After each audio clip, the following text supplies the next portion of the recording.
13,000 years of human life on a narrow strip of land between two giants, and most of the world still can't find it on a map. Uruguay's story starts with resistance. When European colonizers arrived in the early 1500s, they found the Charrúa people, fierce, decentralized, no political structures to negotiate with or quickly conquer. Combined with a lack of obvious riches, that resistance kept colonizers away longer than almost anywhere else in South America. Spain and Portugal both eventually wanted the territory anyway. Portugal built a fort at Colonial del Sacramento in 1680. Spain responded by founding Montevideo in 1726. The city's natural harbor grew fast, rivaling Buenos Aires, and suddenly two empires were circling the same small piece of land. By 1811, a local leader named José Gervasio Artigas had seen enough. He launched a revolt against Spanish authority, won a decisive battle at Las Piedras, and became the face of what would become Uruguayan independence. But the path there was brutal. Portugal invaded. Brazil annexed the territory. A group called the 33 Orientals declared independence in 1825, which triggered a war that neither side won outright. In 1828, Britain brokered a deal. Uruguay would exist as a buffer state between Argentina and Brazil. Independence secured, problems just beginning. The new country split immediately into two factions. The Colorados, liberal, urban, business-minded. The Blancos, conservative, rural, agricultural.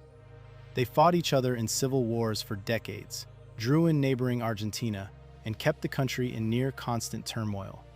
At one point, Montevideo was under siege for 9 years. Giuseppe Garibaldi, the man who would later unify Italy, actually fought in the city's defense. Then something shifted. In the early 1900s, a Colorado president named José Batlle y Ordóñez decided Uruguay was going to do things differently.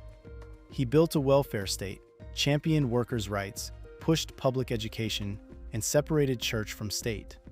Uruguay became the first country in the Americas to establish an 8-hour workday. The world took notice.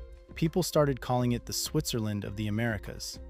That reputation held for decades. Then it cracked. Economic crises in the 1960s created the opening.